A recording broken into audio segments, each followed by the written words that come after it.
January the 16th, Genesis 32:13 through 34:31. Jacob stayed where he was for the night and prepared a present for his brother Esau: 200 nanny goats, 20 billy goats, 200 ewes, 20 rams, 30 milk camels with their colts, 40 cows, 10 bulls, 20 female donkeys, 10 male donkeys. He instructed his servants to drive them on ahead, each group of animals by itself, separated by a distance between. He told the men driving the first group that when they met Esau and he asked, "Where are you going? Whose servants are you? Whose animals are these?" they should reply, "These belong to your servant Jacob. They are a present for his master Esau. He is coming right behind us." Jacob gave the same instructions to each driver, with the same message. Jacob's strategy was to appease Esau with the presents before meeting him face to face. Perhaps he will be friendly to us. So the presents were sent on ahead, and Jacob spent that night in the camp. But during the night he got up and wakened his 2 wives and his 2 concubines and 11 children, and took them across the Jordan River at the Jabbok ford, then returned again to the camp and was there alone. And a man wrestled with him until dawn, and when the man saw that he couldn't win the match, he struck Jacob's hip and knocked it out of joint at the socket. Then the man said, "Let me go, for it is dawn." I will not let you go until you bless me. "What is your name?" Jacob. "It isn't anymore. It is Israel, one who has power with God. Because you have been strong with God, you shall prevail with men." What is your name? "No, you mustn't ask." the man told him, and he blessed him there. Jacob named the place Peniel, the face of God, for he said, I have seen God face to face, and yet my life is spared. The sun rose as he started on, and he was limping because of his hip. That is why the people of Israel still do not eat the sciatic muscle where it attaches to the hip. Then, far in the distance, Jacob saw Esau coming with his 400 men. Jacob now arranged his family into a column, with his 2 concubines and their children at the head, Leah and her children next, and Rachel and Joseph last. Then Jacob went on ahead.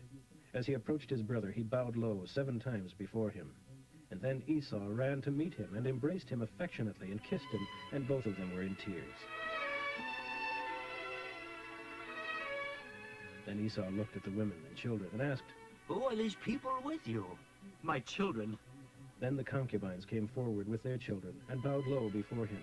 Next came Leah with her children and bowed, and finally Rachel and Joseph came and made their bows.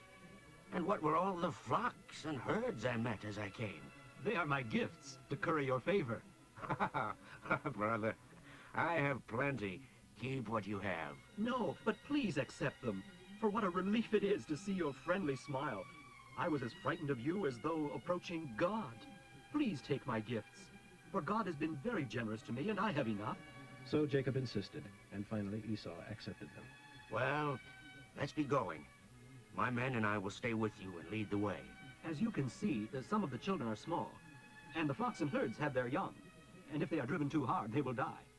So you go on ahead of us, and we'll follow at our own pace and meet you at Seir. Well, at least let me leave you some of my men to assist you and be your guides. No, we'll get along just fine. Please, do as I suggest. So Esau started back to Seir that same day. Meanwhile, Jacob and his household went as far as Succoth. There he built himself a camp with pens for his flocks and herds. That is why the place is called Succoth, meaning huts. Then they arrived safely at Shechem in Canaan and camped outside the city. He bought the land he camped on from the family of Hamor, Shechem's father, for 100 pieces of silver.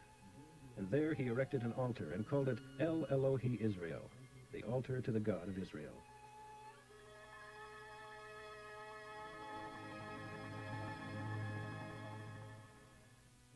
One day, Dinah, Leah's daughter, went out to visit some of the neighborhood girls. But when Shechem, son of King Hamor the Hivite, saw her, he took her and raped her.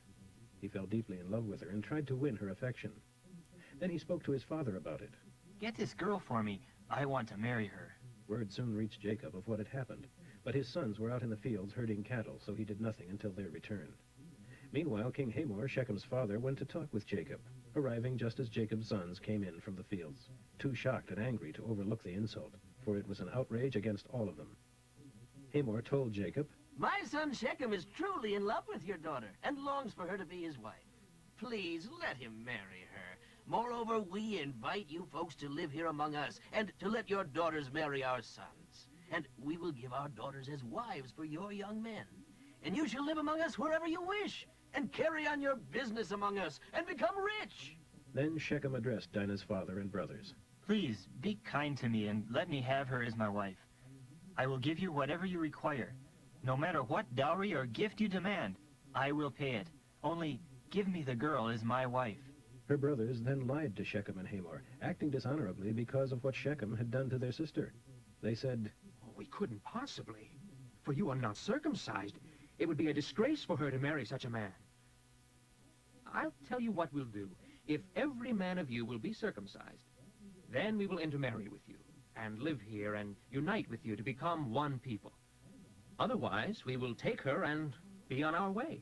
Hamor and Shechem gladly agreed, and lost no time in acting upon this request, for Shechem was very much in love with Dinah, and could, he felt sure, sell the idea to the other men of the city, for he was highly respected and very popular. So Hamor and Shechem appeared before the city council and presented their request. Those men are our friends. Let's invite them to live here among us and ply their trade. For the land is large enough to hold them, and we can intermarry with them. But they will only consider staying here on one condition, that every one of us men be circumcised, the same as they are. But if we do this, then all they have will become ours, and the land will be enriched. Come on, let's agree to this so that they will settle here among us. So all the men agreed, and all were circumcised. But 3 days later, when their wounds were sore and sensitive to every move they made, 2 of Dinah's brothers, Simeon and Levi, took their swords, entered the city without opposition, and slaughtered every man there, including Hamor and Shechem. They rescued Dinah from Shechem's house and returned to their camp again.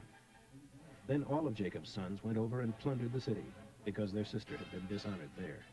They confiscated all the flocks and herds and donkeys, everything they could lay their hands on, both inside the city and outside in the fields, and took all the women and children, and wealth of every kind. Then Jacob said to Levi and Simeon, You have made me stink among all the people of this land, all the Canaanites and Perizzites. We are so few that they will come and crush us, and we will all be killed. Should he treat our sister like a prostitute? Matthew 11, 7 through 30. When John's disciples had gone, Jesus began talking about him to the crowds. When you went out into the barren wilderness to see John, what did you expect him to be like? Grass blowing in the wind? Or were you expecting to see a man dressed as a prince in a palace? Or a prophet of God? Yes, and he is more than just a prophet. For John is the man mentioned in the scriptures, a messenger to precede me, to announce my coming and prepare people to receive me. Truly, of all men ever born, none shines more brightly than John the Baptist. And yet even the lesser lights in the kingdom of heaven will be greater than he is. And from the time John the Baptist began preaching and baptizing until now, ardent multitudes have been crowding toward the kingdom of heaven, for all the laws and prophets looked forward to the Messiah. Then John appeared, and if you are willing to understand what I mean, he is Elijah, the one the prophet said would come at the time the kingdom begins. If ever you were willing to listen, listen now. What shall I say about this nation? These people are like children playing, who say to their little friends, We played wedding and you weren't happy, so we played funeral, but you weren't sad. For John the Baptist doesn't even drink wine and often goes without food, and you say, He's crazy. And I, the Son of Mankind, feast and drink, and you complain that I'm a glutton and a drinking man and hang around with the worst sort of sinners. But brilliant men like you can justify your every inconsistency.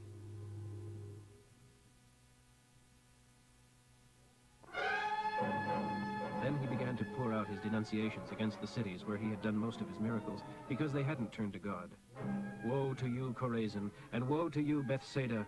For if the miracles I did in your streets had been done in wicked Tyre and Sidon, their people would have repented long ago in shame and humility. Truly, Tyre and Sidon will be better off on the judgment day than you. And Capernaum, though highly honored, shall go down to hell.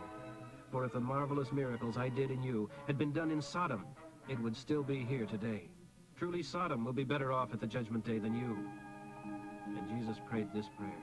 O Father, Lord of heaven and earth, thank you for hiding the truth from those who think themselves so wise, and for revealing it to little children.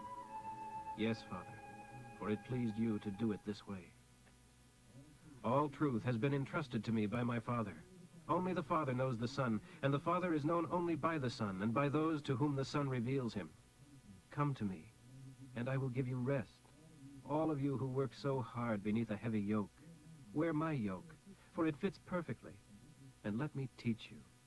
For I am gentle and humble, and you shall find rest for your souls. For I give you only light burdens.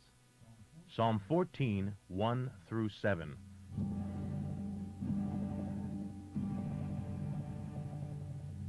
That man is a fool who says to himself, "There is no God." Anyone who talks like that is warped and evil and cannot really be a good person at all. The Lord looks down from heaven on all mankind to see if there are any who are wise, who want to please God. But no, all have strayed away. All are rotten with sin. Not one is good, not one. They eat my people like bread and wouldn't think of praying. Don't they really know any better? Terror shall grip them. For God is with those who love him. He is the refuge of the poor and humble when evildoers are oppressing them. Oh, that the time of their rescue were already here. That God would come from Zion now to save his people. What gladness when the Lord has rescued Israel.